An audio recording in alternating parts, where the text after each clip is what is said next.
और बच्चों कैसे हो आप लोग। आज देखते हैं चैप्टर नंबर 3 की एक्सरसाइज 3.2। देखो जो एक्सरसाइज 3.2 है उसका जो फर्स्ट क्वेश्चन है वो कह रहा है solve the following pair of linear equations by the substitution method. ये दो लीनियर पेयर की इक्वेशंस दे रखी हैं इन्होंने, लीनियर इक्वेशंस, और वो उनको बोल रहा है कि इनको सब्स्टिट्यूशन मेथड से सोल्व करना है। देखो जो इनके एल्जेब्रिक सॉल्यूशंस होते हैं वो दो टाइप के होते हैं, एक तो सब्स्टिट्यूशन मेथड से करते हैं हम हमारे सिलेबस में जो है, और एक हम एलिमिनेशन मेथड के थ्रू करते हैं। तो पहले हम सब्स्टिट्यूशन मेथड समझते हैं क्या होता है। देखो जैसे कि नाम से ही पता चल रहा है, इसके अंदर जो हमारे पास इक्वेशंस हैं, इनमें हमारे पास दो वेरिएबल हैं, एक x है एक y है। हम किसी एक वेरिएबल की वैल्यू उठा करके दूसरे इक्वेशन के अंदर सब्स्टिट्यूट कर देंगे और फिर उससे हम जो x और y की वैल्यूज फाइंड आउट करेंगे। ठीक, देखो भाई सोल्व करने का मतलब जो होता है, ये बोल रहा है, जैसे उसने बोला है कि सोल्व करना है, सोल्व का मतलब ये x और y की वैल्यू फाइंड आउट करना। कैसे फाइंड करेंगे देखेंगे आओ।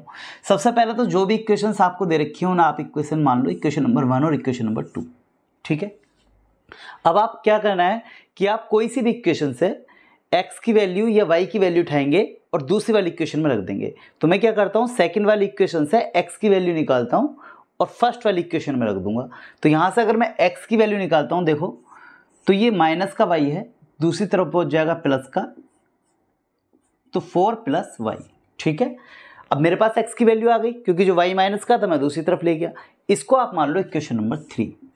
ठीक है, और ये जो x की वैल्यू आई है ये हमने सेकंड इक्वेशन से निकाली थी, इसमें नहीं रखनी है, जिससे निकाली थी उसमें नहीं रखनी है, उसके अलावा जो पहली वाली इक्वेशन थी इसमें रखनी है। ठीक है, तो x की वैल्यू आपको उठा करके इक्वेशन नंबर 1 के अंदर रखनी है। तो x की वैल्यू को पुट करेंगे, put value of x in equation number 1। ठीक, इक्वेशन 1 के अंदर हमें x की वैल्यू पुट करनी है। इक्वेशन 1 क्या है अपने पास, x plus y is equal to 40, right. तो x की वैल्यू इसके अंदर रखेंगे, x की वैल्यू है 4 प्लस वाई, x की जगह पे 4 प्लस वाई रख देंगे और प्लस वाई यहाँ पे ही है, ये तो इज इक्वल टू 14। ठीक, देखो नंबर एक तरफ ले लेते हैं, वाई एक तरफ ले लेते हैं, जो 4 प्लस का है उधर पहुंचा देंगे माइनस का, और वाई हो जाएगा आपके पास 2y। 14 यहाँ पे है ही है, ये 4 जो है प्लस का है, इधर पहुंच जाएगा माइनस का। तो 2y इज इक्वल टू 14 में से 4 जाएगा आपका, बचेगा 10। 2 मल्टीप्लाई में है y के, इधर पहुंच जाएगा डिवाइड में। जिन दो नंबर्स के बीच में कोई साइन नहीं होता वहाँ पे मल्टीप्लाई का साइन होता है। तो y is equal to 10 upon में 2 से 10 करता है 5 टाइम्स, तो y की वैल्यू आ गई आपकी 5। तो एक वैल्यू तो मेरे पास आ गई, अब मुझे x की वैल्यू निकालनी है। अब आप अगर देख रहे हो तो इक्वेशन नंबर 3 पे फोकस करते हैं, ये एग्जैक्टली हमें x की वैल्यू दे रहा है। अगर हम y की वैल्यू 5 रखते हैं तो x की वैल्यू मिल जाएगी। ठीक है, तो हम जो y की वैल्यू है उसे इक्वेशन नंबर 3 के अंदर पुट करेंगे, put the value of x y, value of y in equation number 3। ठीक, तो इक्वेशन 3 में आप वैसे चाहो तो कोई सी भी इक्वेशन में रख सकते हो, 1 में 2 में 3 में, लेकिन 3 में जो है इजी रहेगा क्योंकि डायरेक्ट x की वैल्यू दे रखी है। तो x बराबर 3 इक्वेशन क्या है मेरे पास, 4 प्लस वाई। ठीक, यहाँ पे y की वैल्यू आपको रखनी है 5, तो y की जगह पे 5 रख दो, तो x is equal to 4 plus 5 जो कि हो गया आपका 9। तो x की वैल्यू आ गई आपकी 9। तो यहाँ से आप देख रहे हो y की वैल्यू 5 और x की वैल्यू 9। तो ये था आपका सब्स्टिट्यूशन मेथड, जिसमें आप एक वेरिएबल की वैल्यू दूसरी इक्वेशन में सब्स्टिट्यूट कर देते हैं, फिर x और y की वैल्यू निकाल लेते हैं। ठीक, अब देखते हैं इसका सेकंड पार्ट। देखो सेकंड पार्ट भी बिल्कुल सिमिलर ही है, लेकिन बस इतना सा अंतर है कि जो इसके अंदर जो सेकंड इक्वेशन दे रखी है वो स्टैंडर्ड फॉर्म में नहीं है, मतलब कुछ इस तरीके से नहीं है। देखो यहाँ पे जो नंबर है हमारे पास वो अपॉन में 3 है, अपॉन में 2 है, तो पहले इसे सिंप्लीफाई कर लेते हैं एलसीएम लेकर के। ठीक, और फिर सोल्व करेंगे। तो ये जो सेकंड इक्वेशन है इसका एलसीएम ले लेते हैं, बहुत इजी होता है, कुछ भी नहीं है कि नीचे वाले जो दो नंबर हैं इनकी आमने सामने मल्टीप्लाई कर देनी है। 3 की 2 से मल्टीप्लाई करके लिखेंगे 6, और फिर क्रॉस मल्टीप्लाई, 2 की s के साथ में मल्टीप्लाई करते हैं 2s, प्लस 3 की t के साथ में cross multiply 3t is equal to 6। ठीक है, अब ये 6 जो डिवाइड में है दूसरी तरफ पहुंच जाएगा मल्टीप्लाई में, तो 2s plus 3t is equal to 6, इधर पहुंचेगा तो 6 की 6 के साथ में मल्टीप्लाई हो जाएगी, वो हो जाएगा 36। ठीक, आप देख रहे हो इस इक्वेशन को मैंने सिंप्लीफाई करके यहाँ लिख लिया है। तो अब हमारे पास जो दो इक्वेशन है, एक ये रही, इसे मान लेते हैं इक्वेशन नंबर 1 और ये वाली मान लेते हैं इक्वेशन नंबर 2।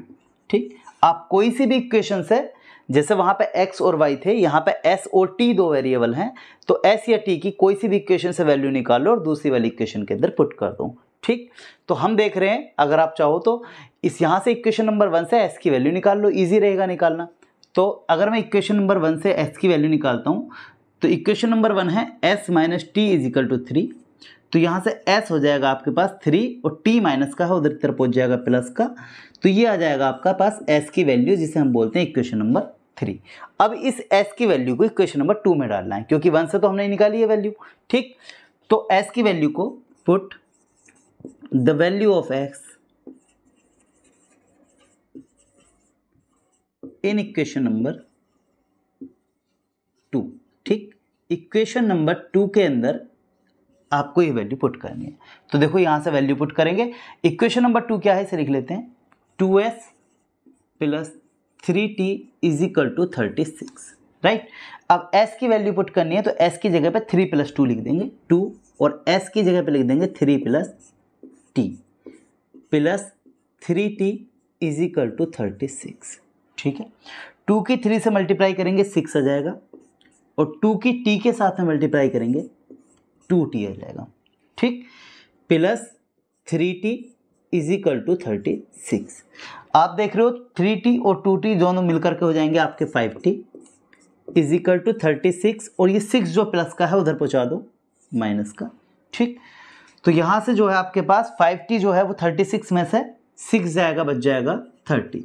5t आ गया आपका 30 के इक्वल, 5 मल्टीप्लाई में है, दूसरी तरफ पहुंचेगा डिवाइड में, 30 अपॉन 5, 5 से 30 को सिंप्लीफाई करेंगे तो 5 6 जा 30।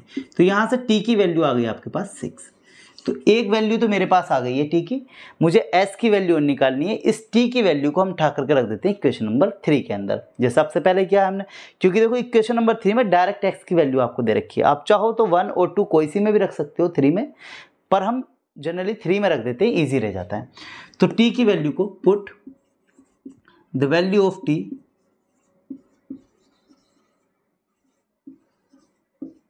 In equation 3।